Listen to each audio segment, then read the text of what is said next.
hit with 4. All right. Oh my gosh. Okay. Awesome. Now, what was my train of thought? So anyways, guys, there's lots and lots of formulas associated with the conic section. Now, because we're running out of time, I am going to cover the conic section very lightly, especially with the parabolas. This is lesson 10.2, yes, Annette. Okay, this is lesson 10.2. And lesson 10.1, that was just the video introduction where it introduces you to what the conic sections are. And if you missed that video, I will be sending the link along with the link for this video lesson. All right. Now, since I don't have, or I'm not able to give you, oh, Shazam, okay, these formulas, okay? So I am going to go through them. Now, as you guys are going through your assignments, the formulas will be given to you. So as I go through this, guys, I will try my best to remember to tell you the type of problem you're going to see on the exam that references the final exam so that you can write some notes down on those particular problems, okay, to help you out on the exam. Now, having said all of that, guys, I'm starting with lesson 10.2 on the parabolas. Okay, it's going to take some time to get used to this. So after we're done with the video, some of you may have to go back over this video in order for you to get somewhat of a sense of what we're discussing, because this is a little different, okay? So I'm going to move on, and we're going to get started with a parabola. Okay, now listen to this one. This is not what you guys are normally used to, okay? A parabola is all points, okay, in the plane that are equidistant to or equidistant from a fixed point called the focus and a line called the directrix. Shazam. Okay, so take a moment and take all that in, guys. All points in the plane, okay, which are equidistant from a fixed point called the focus and a line called the directrix. Now, I know what some of you are saying. Well, wait a minute. When did we ever talk about any of this before? Exactly. We haven't, okay?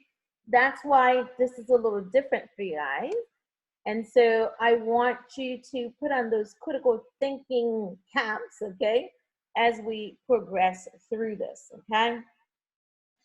So now, guys, the next part of this, just like before, you know, there's a vertex, there's a line of symmetry. The line of symmetry, remember, is perpendicular. It goes through the middle of the graph and it's perpendicular to the directrix. Okay, I'm trying to get to the next page so I can draw this out for you guys, okay? Now, rather than starting with a vertical parabola like you guys are used to, I am going to start with a horizontal parabola, okay? Because you guys are already used to the other one. So now we're going to look at the parabolas from the horizontal perspective, okay? So here it comes, guys. So here I am in the XY plane, all right? Now, this particular parabola, all right, will have a vertex at 0, 0. Let me go ahead and change the color here, okay? And guys, here's our, oops, I'm missing it. All right, let's try it this way. And here's our parabola, okay? The focus will be located in here. That's that fixed point, all right? The directrix will be a line out here, okay? And this line is called your directrix. Now, the focus over here, remember, is a fixed point, and the line, the directrix right here, is a vertical line, so the equation is going to be in the form of x equals to negative a. Notice I'm putting a negative. Why? Because, guys, it's on the negative side of the x-axis, all right? And then, of course, the focus right here is going to be located at a comma 0. Now, be careful with these, guys. Be very careful with these, all right? Because what we're talking about here is a horizontal parabola. So the equation of this horizontal parabola is going to be in the form of y squared is equal to 4a times x. This is a general form of this particular parabola that is opening to the right. Now, of course, just like with the vertical parabolas, if it was opening to the left, okay, then it would be y squared is equal to a negative 4, negative 4, I didn't put my 4 here, negative 4ax. Now, I want you guys to notice a couple of things. The way we write these parabolas, we write it in terms of y squared equals 2, not in terms of x squared equals 2. How would it look like if we were to write it in terms of x squared equals 2? It would be x equals 2 y squared over 4a. And guys, most of you would not feel comfortable with that fraction there. So that's why it's easier to write it this way. All right. So now the vertex is at 0, 0. And of course, the line of symmetry, remember, is always intersecting the parabola at the vertex. It is perpendicular to the directrix. So in this case, the line of symmetry would just be the x-axis. The x-axis is the line of symmetry. Okay, you guys should be good with that. Now, that a value, guys, the a value is the distance. That a value that you see there is the distance from the vertex, and this is critical here, it is the distance from the vertex to the focus. So this distance right here, going from this point, hold on a second, I'm using a different color, from this point to this point right here, whatever that distance is, guys, I'm trying to sketch something on here, this represents your a value. All right, and so knowing all of that, then we are able to define additional information on this graph. Furthermore, we've got what's called a lattice rectum. Look at all these terms, guys. Lattice rectum. The lattice rectum is a line through the focus, and that runs parallel to the directrix. So once again, the lattice rectum is a line that goes through the focus, and it is parallel to the directrix. So the lattice rectum would be this line right there. Now, think about it, guys. If A is the distance from this point to this point right here, okay? From here to here, you have the same A value, okay? So if this value here, the X value is A over here, then the X value over here, let me use the pointer instead. The X value over here would have the same A value. And the x value down here would have the same A value. So then the points, the endpoints of the lattice rectum would be, hold on a second, let me write it down for you. The endpoints of the lattice rectum would be located at A, comma, 2A, oops, wait a minute, 2A. And then over here at A, comma, let me try and squeeze it in here, negative 2A. Does that make sense, guys? Okay, because on right here, we are at the negative side of the y-axis. So make sure your y-axis value over here is a negative, all right? Now, I am going to erase all of this so we can go ahead and put one of these into practice so you guys can see what I'm talking about, because this is new information, so you got to be careful with this, okay? It takes a lot of practice to get used to it. And once again, guys, once I get to that question that is similar to what you're going to see on the final exam, I will mention it. All right, so here's the first problem. They want you to find an equation of a parabola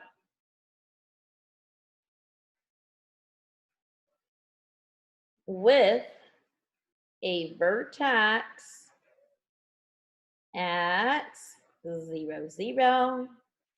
Let me see, and the focus is at 3, 0. Now, for this one right here, guys, remember the formulas, okay? Because the focus has an x value at 3, we know we're going to have an equation, because this is affecting the x value right here. It's going to be in the form of y squared equals to 4ax. Now, that a value is the distance from the vertex to the focus. So how far away is the focus from the vertex? Well, it's this unit right here. So the distance from the focus, or from the vertex to the focus, is 3 units. So if A is 3, this would mean y squared is equal to 4 times 3 times x. So y squared is equal to 12x. And that would be your equation. However, they could also ask you to find the coordinates of the lattice rectum. And remember, that is the segment that connects the two endpoints that goes through the focus, all right? So those are the two endpoints of that segment that goes through the focus, guys. So on this one right here, what you have to realize is that the lattice rectum shares the same A value with the focus, okay?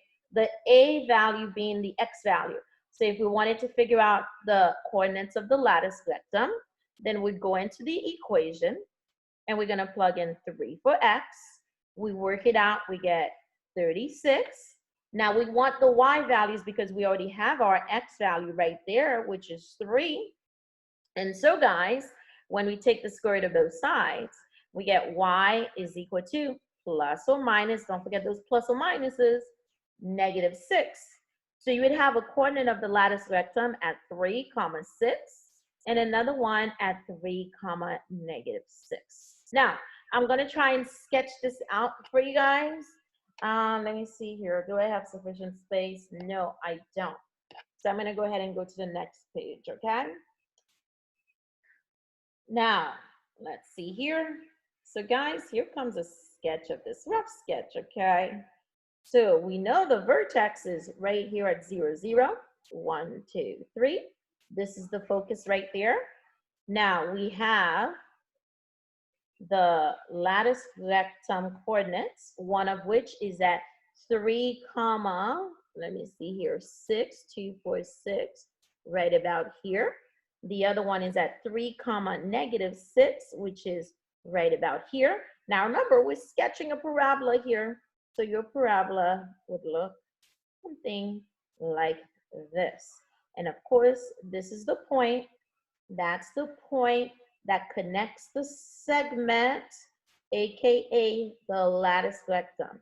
that goes through the focus, okay? So here, let me use a different color for that so you guys can see it. Okay, so this is your lattice rectum right here. Now, since the A value here, the distance from the vertex to the focus is 3, or the fact that the focus is at 3, 0, we can say the directrix, let me just go ahead and sketch it out. The directrix would be the equation x equals to a -3. First, because it is perpendicular, okay, to the axis of symmetry, all right? And so this line right here is parallel to the lattice rectum. So out here is where this is going to intersect the axis of symmetry. And so this one right here is the equation x equals to -3. Now, guys, that was a whole lot I just gave you. One question I need you guys to figure out for me. If the endpoints of the lattice rectum are at 3, 6 and at 3, -6, what is the length of the lattice rectum, guys? What's the length of the lattice rectum? Do you mean like the whole length? The length of the entire lattice rectum. Very good, What Sarah. Very good, Gabby. So the length would be 12 units. Excellent. All right.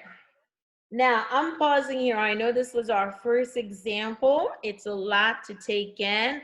If you did not get quite everything we just talked about, guys, it's okay, all right?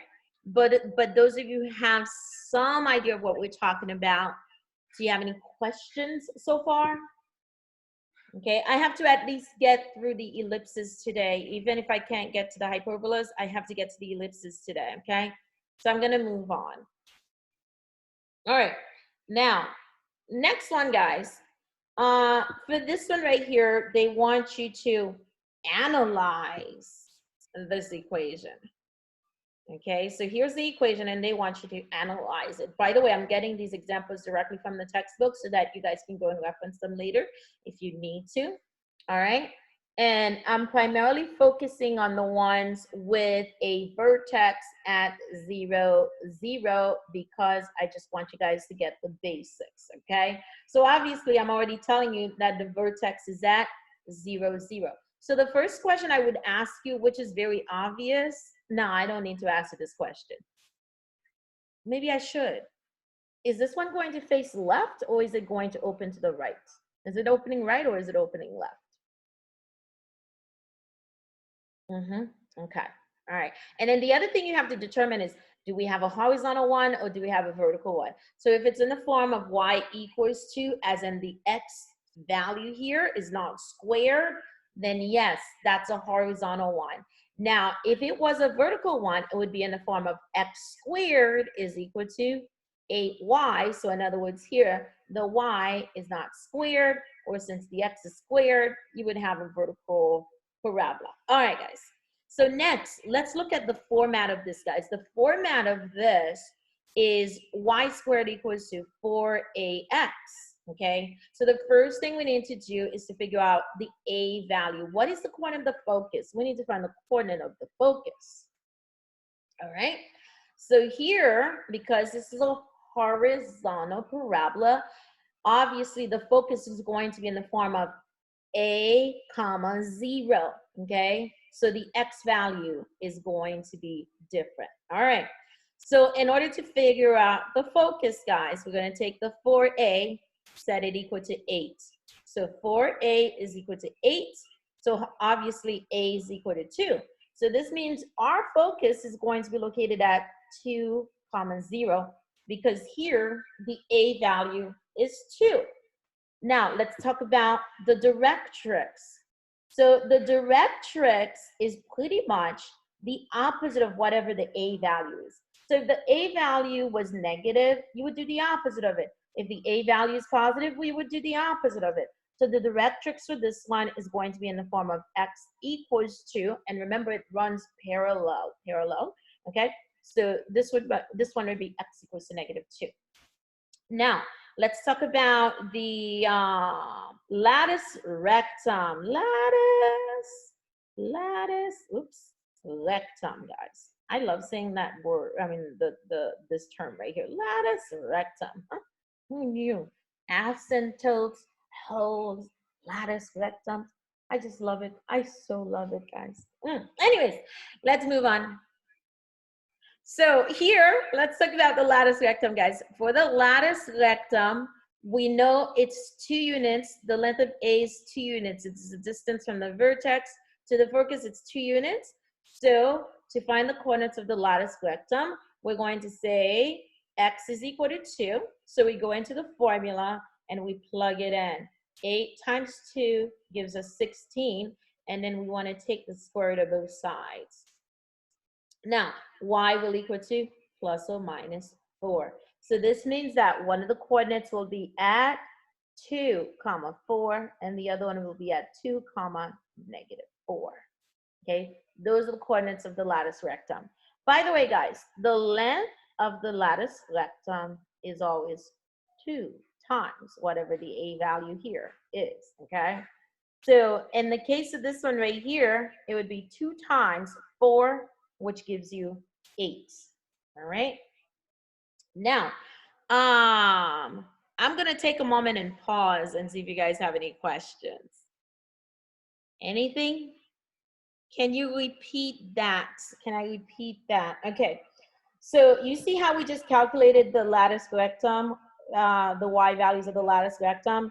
To figure out the lattice rectum, we just take 2 and we multiply it by whatever this value is, okay? So in this case, we do 2 times 4, and that would give us the length of the lattice rectum. Now, if you don't understand that, Laura, the other option is to go ahead and plot out the points and figure it out. Now, let's say the focus is right here at 0, 2. The lattice rectum has a coordinate at 2, 4, and the other one is going to be at 2, -4. So then you've got the lattice rectum going from this point right here to this other point. So what is the distance from 2, 4 to 2, -4? That's the question. I thought A was 2, not 4. Okay, now you're right, A is 2. The other thing you have to realize is that when we're doing these, that A value that we're talking about, okay, could represent a couple of different items. So be careful with it. All right. Now, if you're not sure, Paige, best thing to do is to actually calculate the distance going from 4 down to -4. All right. Now, guys, I am going to take a moment and generalize some of these for you. I am going to quickly mention some of the formulas to you, but we're not going to linger on that, okay? Joey, how did you get 4a equals to 8 from the previous formula? Well, the formula is y squared equals to 4a times x. They gave us the equation y squared equals to 8x. So we're equating 4a with 8. So that's why I wrote 4a equals to 8. All right. Now, guys, let's see here. The general formulas, I just want to quickly mention them, okay? So far, we've seen y squared is equal to 4ax, okay, which represent a parabola opening to the right, like this, with a focus at a, 0, okay? And then your directrix would be located right here at x equals to -a. However, if you have y squared is equal to a -4ax, when you graph this, guys, the parabola is going to open up to the left. So your focus would be located at -a, 0, and the directrix would be here, all right? It would be in the form of x equals to a. Now, I want you guys to notice the difference, okay? Here, The focus is on the negative side of the x-axis. So obviously the directrix would be on the positive side of the x-axis, and it's a vertical line. So it needs to be in the form of x equals to some positive value. What positive value? The opposite of the focus right here, okay? Now, let me show you the horizontal ones, the vertical ones. For the vertical ones, guys, we have these formulas right here. X squared equals to 4ay. Now, you have to rethink these, guys. Think about them a little differently, okay? So here we have a vertical parabola that is going to open up, all right? So the vertex is still going to be down here. However, the focus this time, because it's along the y-axis, is going to be in the form of 0, some a value. And so the directrix would be down here. And so the equation of the directrix would be y equals to negative a. Do you notice that? Because that directrix is going to intersect the y-axis, so it's going to be in the form of y equals to negative a. Likewise, if you had x squared is equal to a negative 4ay, okay, this time the graph would open downwards towards the negative side of the y-axis. And again, the focus would be inside the parabola right here. It would be located on the negative side of the y-axis at 0, negative a. And so therefore, your directrix would be over here. And guys, once again, I'm primarily focusing on the ones with a vertex at 0, 0.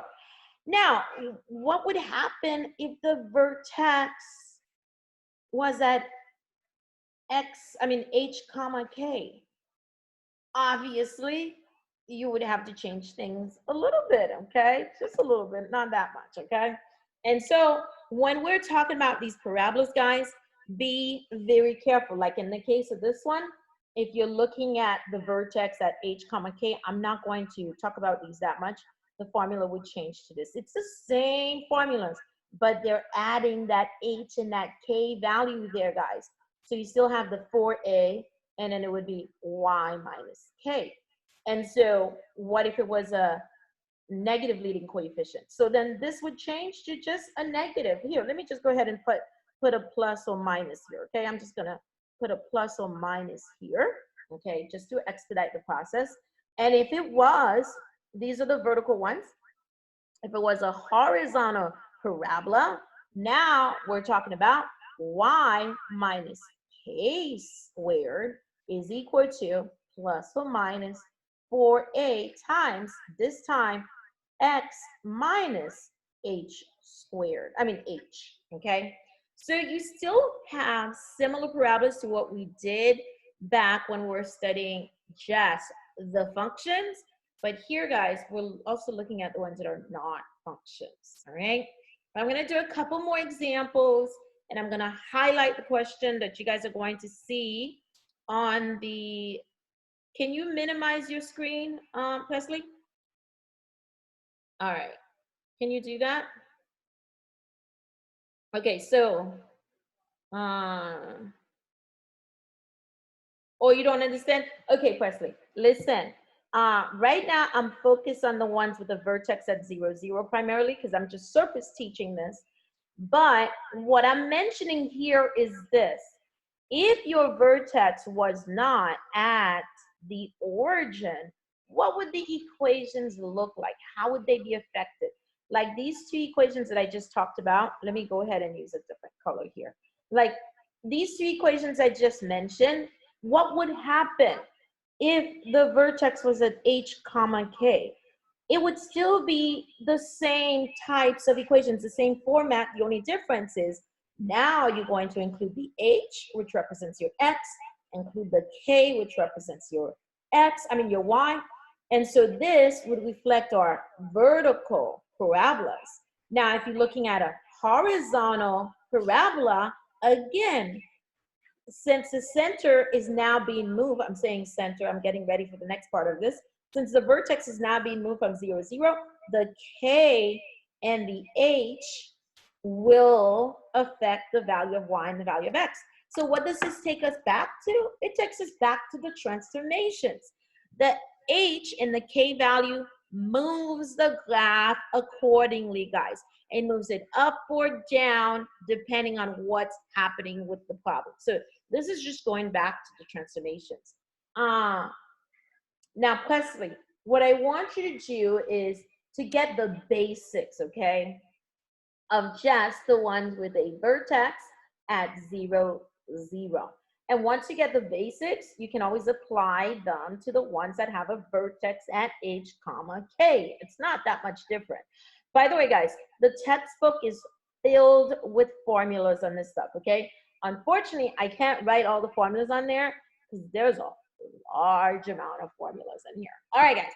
So now let me go ahead and tackle one of these. We're going to analyze another equation. This time it's x squared is equal to negative 12y. All right. So let me see here. Okay. So Joey, the first thing we're going to do is write the format.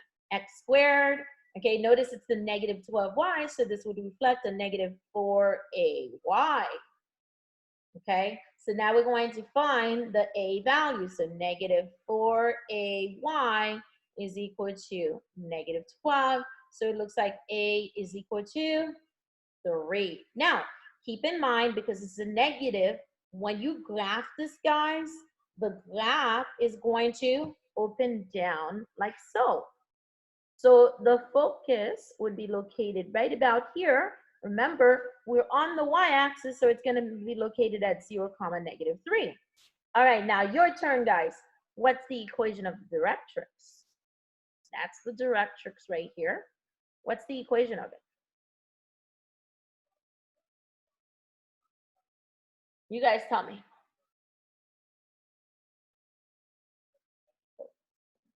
Directrix is x equals to, okay. All right, yes, y equals to 3. Awesome. Okay, you guys are good?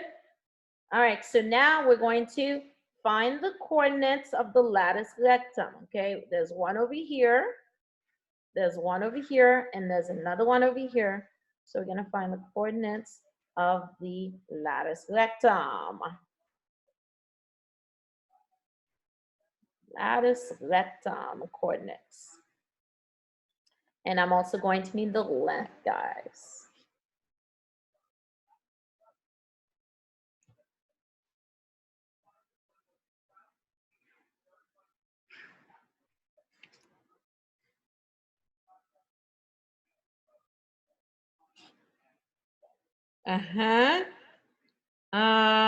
X equals to negative 3 from Josh.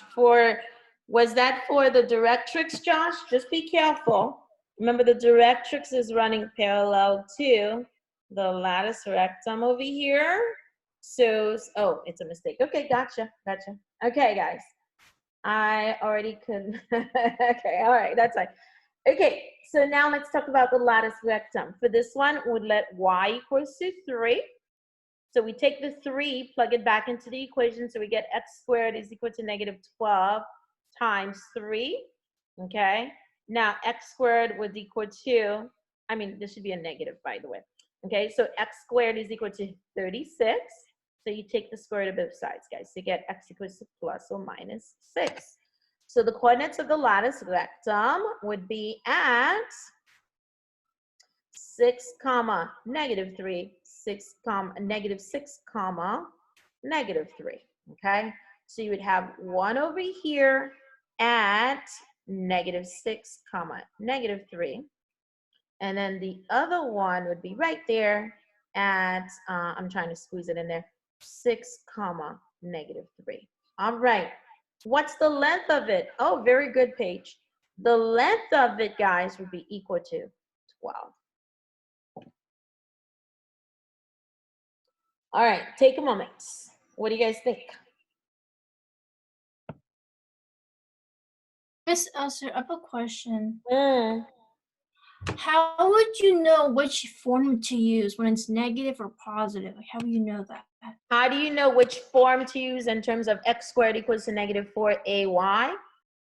Yeah, like, how do you know if you don't have to graph? All you have is just information. How would you know that you're to use the positive or a negative formula? Because of the negative leading coefficient. Yep, because of that negative leading coefficient. Okay.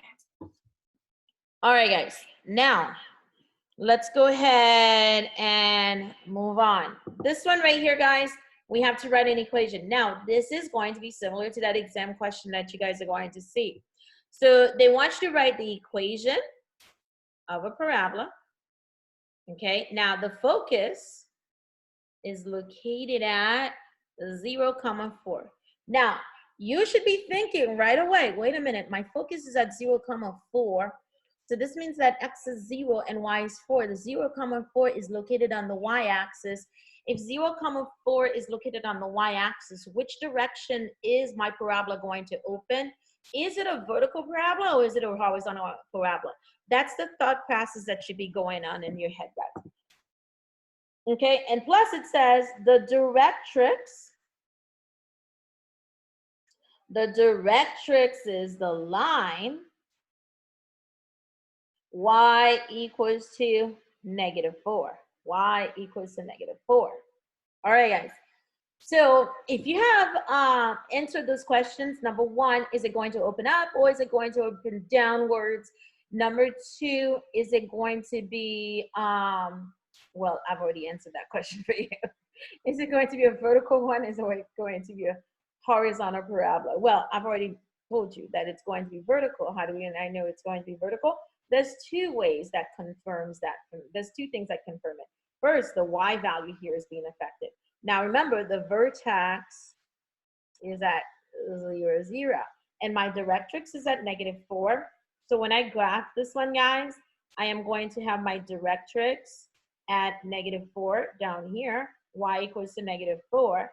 And then, of course, my focus is going to be at 0, 4 right there. So obviously, all right, I am going to have a vertical parabola that opens up. Okay, so now we go to the equation. So what would the equation be for a vertical parabola that's opening up? What would it look like? Well, here's your formula, guys. X squared is equal to 4ay. Now, once I have that established, I know my a value is, what's the a value for this one, guys?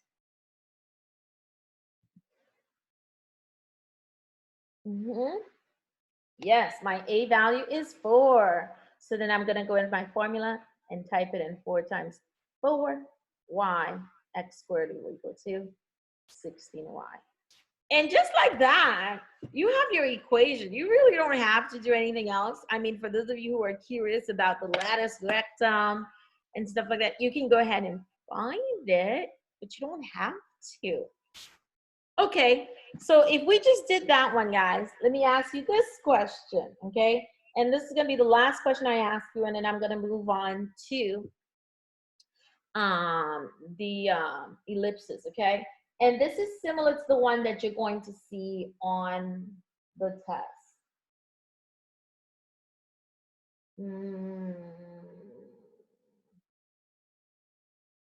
Okay, so if the focus, let me see here. The focus is that, I'm just making this up as I go along. Okay, 2, 0, and directrix to the line x equals to -2. What do you guys think? First question, okay, is this going to be a vertical? Is it going to be a horizontal? Okay, that's the first question you need to ask yourself, okay? And then furthermore, is it going to open to the left or is it going to open to the right? Which way is the opening, okay? It's going to open to the right. So you know you're going to have one that looks like this, okay? And so your directrix would be located over here at x equals to -2. Your focus will be located at 2, 0 right there. And so now you go after your equation, y squared is equal to 4ax. Don't forget the a value page, okay? So what would be the a value for this one, guys? What's the a value? 2. So you plug that in, so y squared is equal to 8x. Okay, now, having said that, remember guys, this is a multiple choice test. So use the multiple choice options to help you through this, okay? Weed out the wrong answers so you have less to choose from. And so if you can do something like this, you should be able to do the question that is on the test. All right, any questions? Okay, guys, now I'm telling you once again before I move on, because I am rushing through this because we have a lot to cover. What time is it right now? Oh, it's already 9:57. Okay, we have to get to the hyperbolas. We're not covering the circles. I will mention the circles in the next section, but there's a whole lot more to cover in the parabola section. Right now, I just gave you just the basic size. And furthermore, there's a lot of application questions involving the parabolas. I included some of those for you on the assignments. So make sure you try the application questions because those are real life application problems. Like when you're building the bridges, okay, the arches. Those arches have to do with the parabolas. When you're those individuals working with satellite dishes, okay, the satellite dishes mimic the paraboloids too. So there's a lot of applications in this, guys. But right now, I just want you to get the basics so we can go ahead and get through it because we're running out of time. Now, the next one I'm going to talk about, okay, because remember, we don't have a dedicated section to the circles. I will be mentioning the circles to you guys, okay? So next part of this has to do with the ellipses. By the way, this is moving us into section 10.3, guys, 10.3. All right, now for the ellipses, if you've never really formally studied the conic section, or if you don't typically use the term, an ellipse resembles an oval, and for most students, they like to say it's a football. But guys, is it a football? Because a football is a three-dimensional figure. Hello, all right. So an ellipse, let's go ahead and talk about some definitions here, okay? Now, you will notice some of the same terminology as before, guys, okay? It is all points, here we go again, in the plane whose sum from, whose sum distance, I'm leaving something out, okay, from two, here it goes, guys, from two fixed points, call the foci. Ooh, what in the world is the foci? Remember we were talking about 2 points? So this is the plural of focus. That's the plural of focus. The foci, okay, is constant. So this is what an ellipse might look like. You've got a center coordinate right there. For now, we're going to say it's at 0, 0. All right. And then you've got a focus over here. We'll call it foci 1. And then the other one is right here. We'll call it foci 2. Okay. Now the distance from this point and the distance from these 2 points right here is going to be constant. So these 2 distances right here, they're always constant. So all points that have the same distance from these 2 right there, okay? The sum is always the same thing. Now, for these guys, obviously, one part of it is elongated and one part of it is basically contracted. What does it say before? Sum, whose sum distance, okay? Now, part of it is elongated and part of it is contracted, okay? So let me give you some additional vocabulary words here, okay? So I'm gonna erase all of this. You guys good? All right. So when we're looking at an ellipse, guys, all right, the center is located right here. And I don't need this on the outside right there. Oh, Shazam, it erased the entire thing. All right. There we go. That's better. All right, guys. So now let's go ahead and define some additional terms. First, we have a major axis.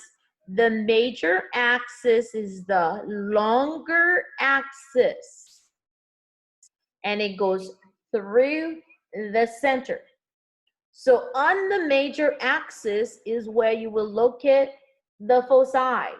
You will have one on the left side of the center and the other one on the right side of the center.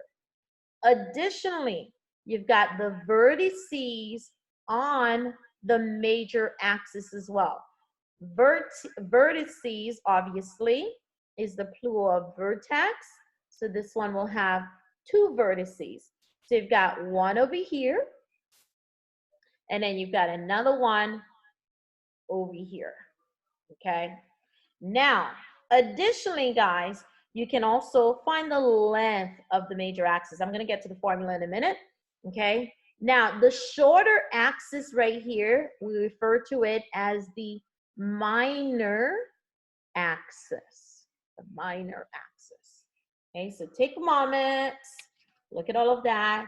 So the longer axis is called the major axis, and the minor axis is the shorter axis. So typically, when you see the equation of an ellipse where the vertex is at 0, 0, guys, the equation will look something like this. X squared over a squared plus y squared over b squared equals to 1. This is the standard form. Now, if it's not in standard form, you would have to convert it to standard form. And the big question you guys should be asking yourself is this: how in the world would we convert the equation of an ellipse to standard form? By the way, we've done it before. And remember, the ellipses also will highlight the circles, okay? So if you think about it that way, then you will figure out how to convert the equation of an ellipse to standard form. Now, if somebody thinks they have the correct answer in terms of how to convert the equation of an ellipse to standard form, go ahead and type it up for me in the chat box, okay, guys? So, first thing I want you to notice is this, guys, all right? Everything is equal to 1. You have everything else on one side, and then it's equal to 1. So, first and foremost, we're going to define the major axis. The major axis is simply this, okay? This is how easy it is, guys. This is going to be the A value. And how do you figure it out when you have an equation? It's the one with the larger denominator. Whichever one has the larger denominator, that's your major axis. And I'll show you guys an example in a minute. So let me reiterate this because this is important right here. You have to first figure out which one is the major axis. So whichever denominator, whichever variable has the larger denominator, that's the major axis. And we reference it as A, okay? All right, so now that you know that, that means that when we look at the vertices, once we figure out the major axis, the vertices, okay, will be the square root of a squared, which would be plus or minus a. Remember, there's two of them. You got one over here and one over here, guys, okay? So in order to find the corner of the vertices, you've got to take the square root of the a squared value. So you will end up with a plus or a minus. Now, obviously, the minor axis, your minor axis will be B.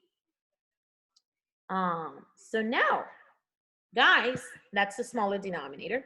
How in the world do we figure out the foci?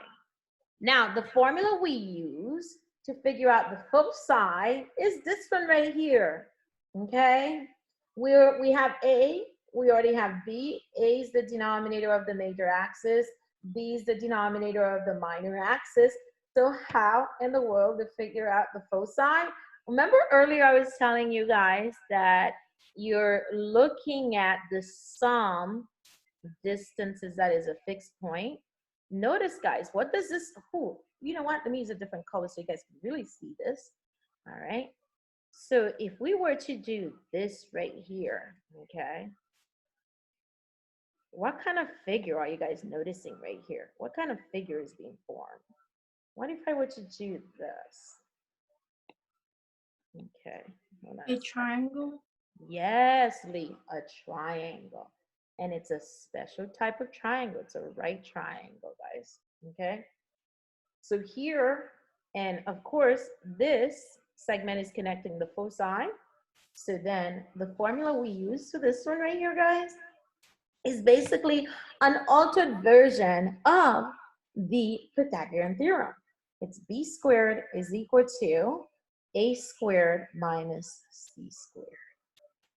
And that is how we're going to figure out the foci. By the way, the variable for the foci is c. All right, I'm pausing here because I need to get to another page. All right, so as I'm waiting for you guys to finish up, the major axis, okay, is the variable with the large denominator. That's always represented as A. The minor axis is the variable with the smaller denominator. That's represented as B, okay? And then the foci, to find their coordinates, okay, we represent them as C. We use the formula B squared equals to A squared minus C squared. All right, guys. So I'm ready to go ahead and, you know what? Let me just mention one more thing before I move on.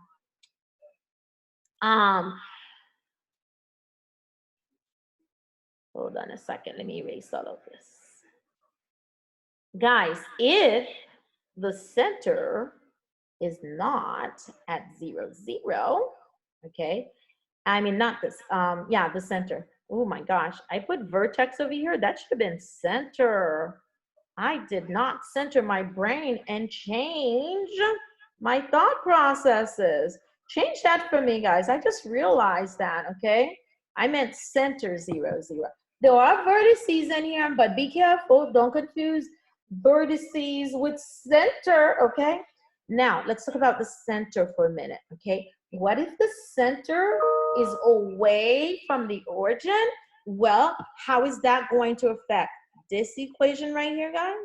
Here's how it's going to affect it. The x and the y values will be affected. So if the center is at h comma k, then the standard formula would be x minus h squared over a squared plus y minus k squared over b squared is equal to 1.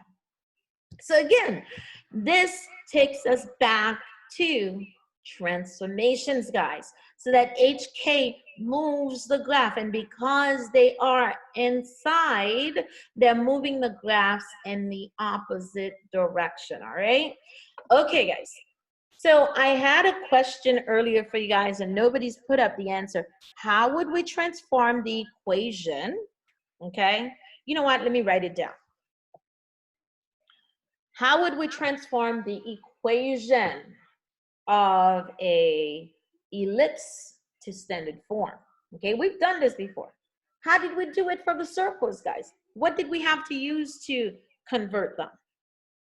What did we have to use? Anybody? Okay, fine. I'll let you guys contemplate that question. The square? Yes, Lee, very good. Complete the square. Gabby got it too. Excellent. Okay, guys. So let me give you a quick example. Let's see here. Oh, this is perfect. 4x squared plus 9x squared is equal to 36. Okay, this is my first example. And let me see here. All right, when I get to the one that is on the test, on the final exam, if we get to it, because I'm trying to get you guys out at 10:30, I will go ahead and mention which one, okay? That's 36, guys. Now, obviously, this is not in the standard form. Now, the completing the square has to do with the ones that have a center at H, comma, K. I have to do one of those with you guys. I will. Okay, come on now, H, comma, K. That's when you have to complete the square, okay, guys? But here, this one right here, because you have nothing adding to X and the Y, automatically, that makes the center at 0, 0. So we're gonna divide everything by 36. So we can get that equation to equal to 1. So this is going to simplify to X squared over 9 plus Y squared over 4 is equal to 1. Is 9x supposed to be 9? Yeah, absolutely.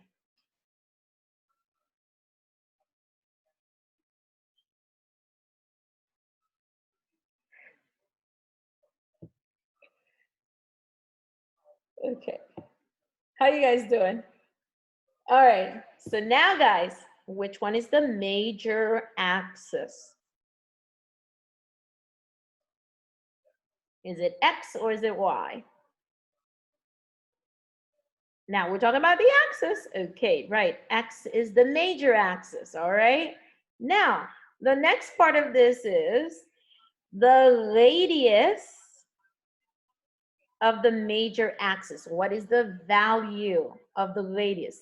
And the radius, remember, is the distance from the center to any point. So what is the radius from the center to the endpoints, okay, on the major axis? What is the radius? We're gonna take the square root of 9, guys. So that would give us 3. So this would reflect the radius of the major axis. That's 3. That's the major. Okay, I'm going to put MJ here. Major. And so the next part, we're going to figure out the radius of the minor axis. What's the radius of the minor axis? Radius of the minor axis. What's the radius of the minor axis, guys? Okay, very good. 2. Now, let's chat a little bit more. The vertices, they are located off the center on the major axis, guys. Okay? Think about the major axis. Think about the endpoints, okay? When you're finding the vertices, since X is the major axis, they are going to be in the form of plus or minus a comma 0, okay? So this is going to affect the x-axis.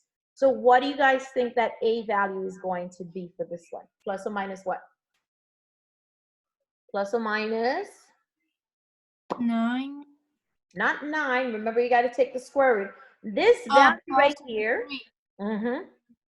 this value right here represents a squared. So be careful with that, guys. So that's going to be 3. Okay. Now, one more question, guys. What's the length of the major axis? What's the length of the major axis? How long is it? 9. Not 9, Lee. Think about it. 6 units. Okay, so you have one endpoint at 3, 0, and the other one is at negative 3, 0. What is the distance going from negative 3 to positive 3? That's the question, Lee.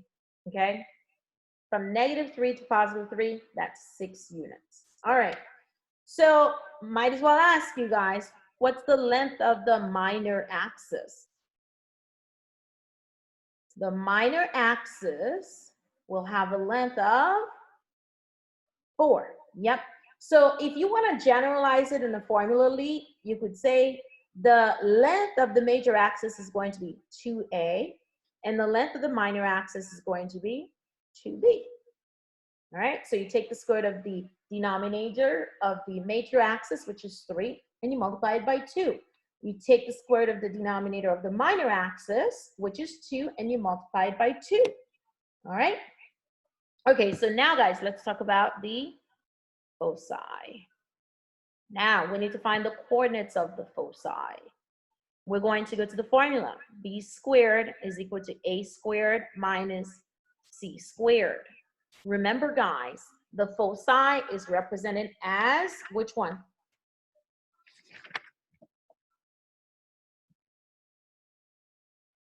Which one?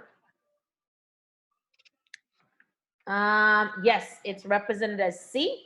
So we're going to go ahead and go into the formula and plug it into the formula so we can figure out the value of C, guys.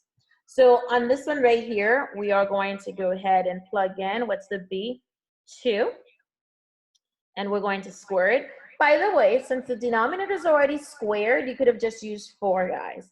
And this one right here is going to be 3 squared minus C squared. So we get 4 is equal to 9 minus C squared. You minus 9 from both sides. So you get negative 5 is equal to C squared. I am running out of room. So C squared is equal to 5. You want to take the square root of both sides. Take the square root of both sides. So when I take the square root of both sides, this is what I end up with, guys. I am going to end up with C is equal to plus or minus the square root of 5. And if you were to go ahead and throw that on a calculator, the square root of 5, the writing is really confusing. Okay, hold on, Presley. Let me finish up with this part right here. Let me do the square root of 5 for you guys. And the square root of 5 is 2.24. C is equal to 2.24. Okay, you know what? I am going to start using the colors more. Okay, I haven't been using the colors enough. Okay, Presley, let me see here. We're talking about the vertices, the coordinates of the vertices right there. Okay, as well as the length of the major axis. Okay, we generalized it into this formula right here. And then we talked about the radius of the minor axis, which is 2 units. And then the length of the minor axis, I erased it, but that was 4 because it's 2 times whatever the radius is, okay? And then, hold on a second, let's try that one more time. Okay, right there. And then we're talking about the foci. The foci has to do with the variable C, and the formula we use to calculate the coordinates of the foci is B squared equals to A squared minus C squared. So now here's the value of C. Now you're supposed to use that to come up with the coordinates of where the foci are going to be located. Now I am going to be graphing this for you guys. Just hang on for me. I want to mention this, guys. Remember, the foci, they're both inside the ellipse, off the center on the major axis. Since we've already calculated where the vertices are going to be located, remember, the two foci, they're very close to the vertices, but they're inside the circle. The vertices, I mean, not circle, inside the ellipse. The vertices are right there, okay? So right next to where the vertices are, you will find your foci. So guys, that is why the foci makes sense to be at plus or minus 2.4. If the vertices are plus or minus 3 and the foci are on the major axis, off the center, closer to the vertex, of course, people, they're going to be less than the value of the vertices. Okay.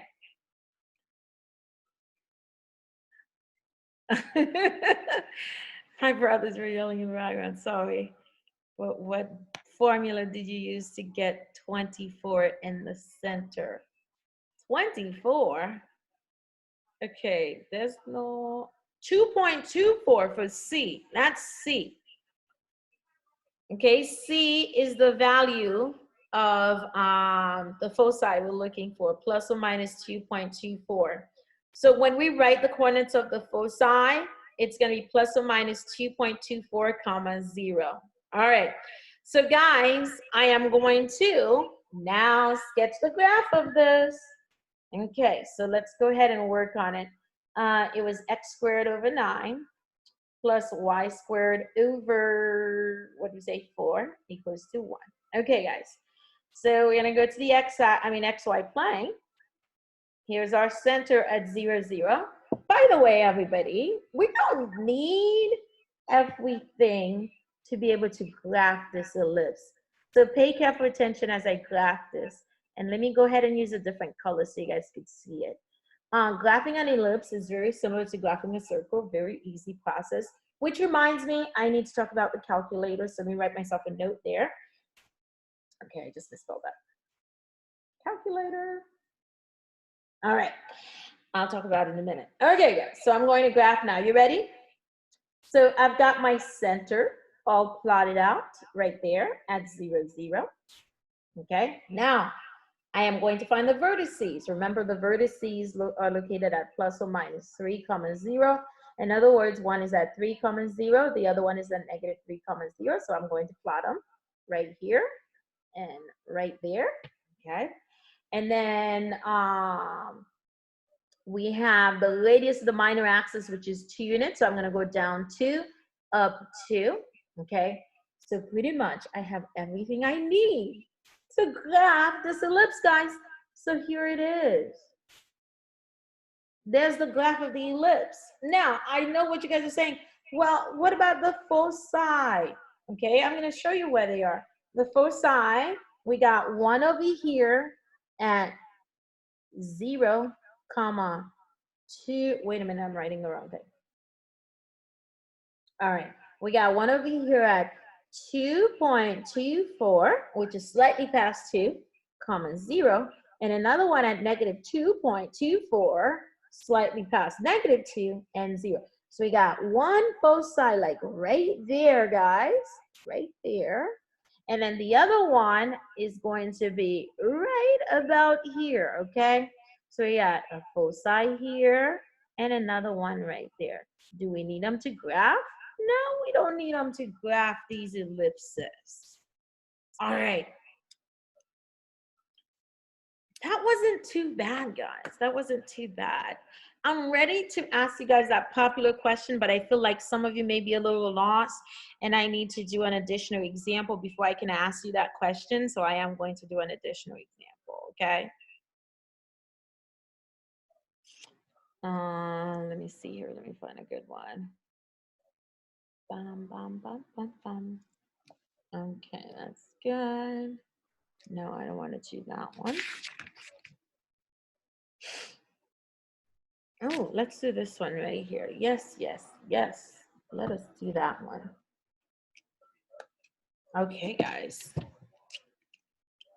Here's the next one.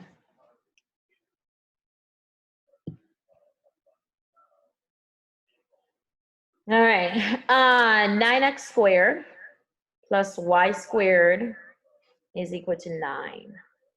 Okay, so right here, this one is the non-extended form, so we're going to divide both sides by 9. So you get x squared plus y squared over 9 is equal to 1. All right, so guys, here we go. Which one is the major axis, x or y?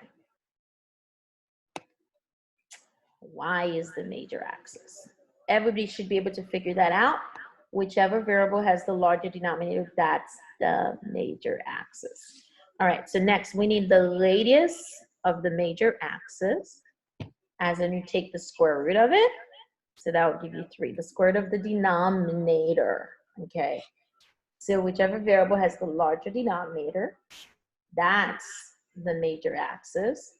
And so once you identify it, you want to take the square root of the denominator to get the radius of the major axis. All right, guys. Next, what is the radius of the minor axis? Very good. That's 1. All right. So next, I want you guys to tell me the length of the major axis. What's the length of the major axis? 6. What's the length of the minor axis? That one is 2. Miss, oh, sir, is this the next question? Yeah. I got disconnected, so I don't know. Noted. All right. So now, guys, next we're going to figure out the coordinates of the foci. You know what? Let me just write foci. What are the coordinates of the foci? Now, be careful with this one. This is going to be a vertical ellipse, as in it's elongated, okay? So it's longer on the vertical axis than it is on the horizontal axis. So which value is going to be affected on the foci? The y value, obviously, okay? Remember, the foci are located inside the ellipse on the major axis. Since y is the major axis, the foci are going to be on the y-axis. So how do we figure out the coordinates of the foci? We go into the formula, guys, and we're gonna go ahead and plug in everything. So b squared is equal to a squared minus c squared. Oh, Shazam. There we go. Okay.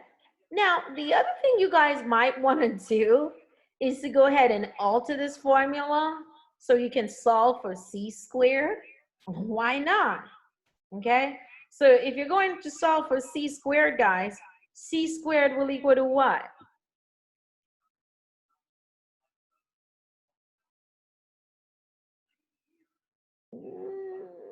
No, give me the general formula if we were solving for c squared.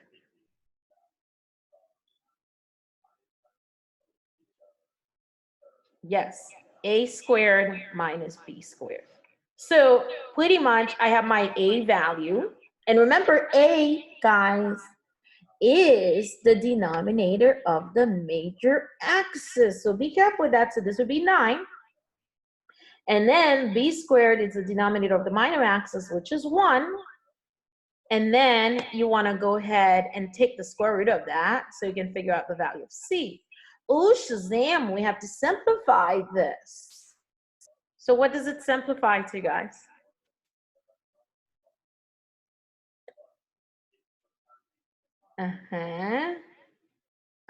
Plus or minus 2 radical 2. Okay, so now we can write the coordinates of the foci. So the coordinates of the foci, let me use a different color here, will be 0, comma, plus or minus 2 radical 2. Now, because we're interested in the graph of these problems, guys, 2 radical 2 wouldn't make that much sense. So obviously, it'll be better if you convert this into a decimal. Say if you take the square root of 8, you get 2.83, okay? So 0, comma, plus or minus 2.83. That's the same thing. I know that doesn't make any sense, but whatever, if you guys can read it, okay? You guys just take the square root of 8. All right, 2.83 is very, very close to 3, guys, okay? Remember, those foci, they're located inside the ellipse on the major axis. In other words, next to the vertices. All right, so let's go ahead and graph this, okay? So the equation is x squared plus y squared over 9 equals to 1. We have all that information, okay? So we're gonna go ahead and graph it. Plot your center, which is located right here, okay? Your radius, guys, of the major axis is 3 units. So go up 3. Ooh, let me use a different color. All right, so there we go. The center is right here. The radius of the major axis is 3. So you go up 3 from the center, down 3 from the center. The minor axis is 1. The radius of the minor axis is 1. So you go right 1 unit from the center, left 1 unit from the center, and then you sketch your graph. Oh, guys, it's so beautiful. There we go. All right. And of course, you will have one foci located right about here. Oh, let me use a different color. Okay, so one of them will be, okay, maybe not. Okay, there's one right there. And then the other one is right there. All right, so there you go.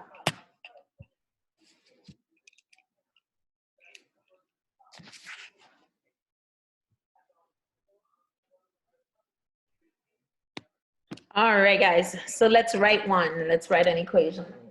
Time here. Oh, Lord, it's already 10:30. Okay, guys.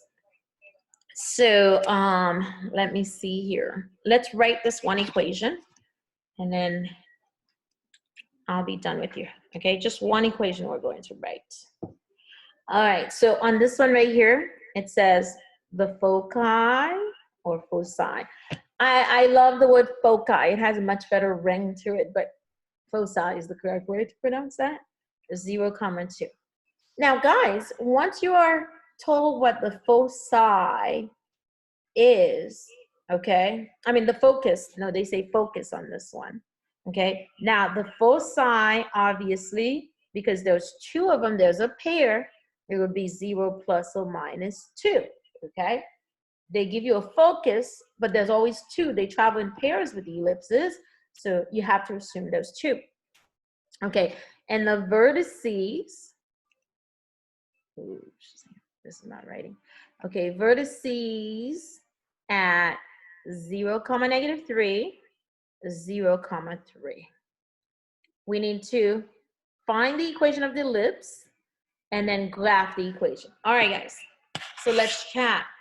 By the way, this is a basic equation, obviously. This, because you have 0 for x, you're going to have one where the center is located at 0, 0. So the first question you have to ask yourself, well, if the foci are at 0, plus or minus 2, and the vertices are at 0, plus or minus 3, is this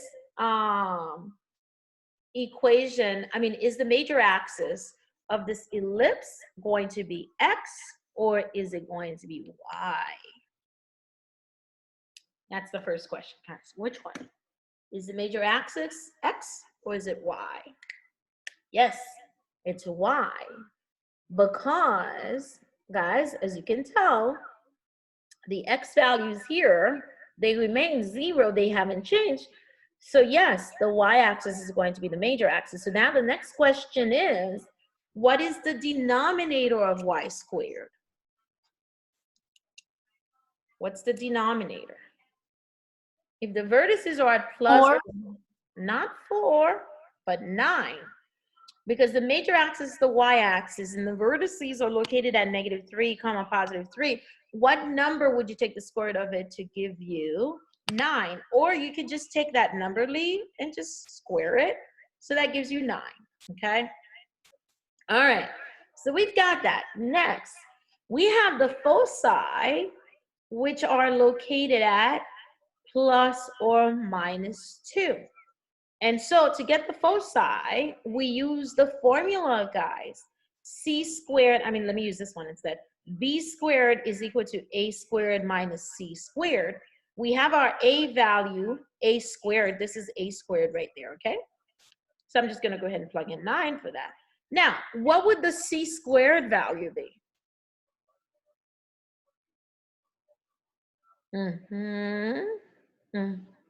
Not 5. The C, okay? Because remember, the foci has to do with C. So how do we get to 2? Okay? When we square the 2, what do we get? We get the C squared value, which would be 4. So if C is 2, then C squared would be 4. All right. So now, guys, we can calculate the value of B squared. So B squared would be 5. Should we take the square root of the B squared? I mean, should we take the square root of 5? I'm sorry. Should we take the square root of 5? Yes or no? No, Paige, you're right.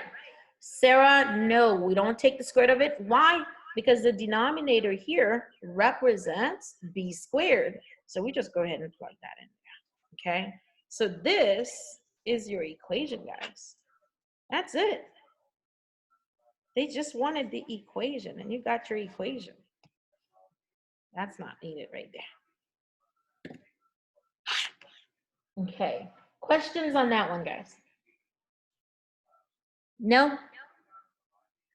You sure?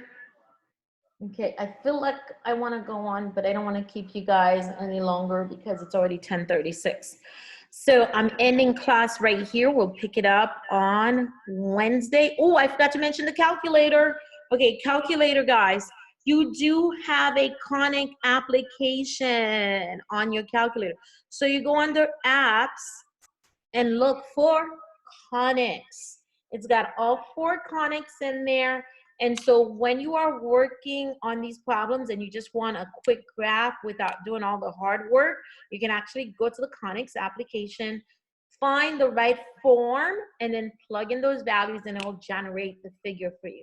Now, if you don't have a graphing calculator or you don't have a newer version of the graphing calculator to do this, guys, it's going to be really difficult for you to plug these into the calculator. You would have to first solve for y, like the one where we had 9x squared plus y squared equals to 9, something like this. You would have to solve for y. So you'd have to plug in y equals to plus or minus the square root of negative 9x squared plus 9 on your y editing screen. So when you go to the y editing screen, you would have to do a y sub 1, put the positive in there, and then do y sub 2, put the negative in there, negative square root of blah, blah, blah, in order for the calculator to generate it. But those of you who have the newest version of the graphing calculators, it does have an apps button. You should see the button on the main screen of the calculator. Okay, you hit the apps button and just scroll through the list. You should be able to see the conics. I have 2 questions also from the homework. Okay, where's apps? It should be on the main screen on the face of the calculator. It should say apps on there. My calculator said disabled when I clicked the apps. Disabled? Okay, you may have to reset your calculator. Oh, you know what? Let me go ahead and pause this recording.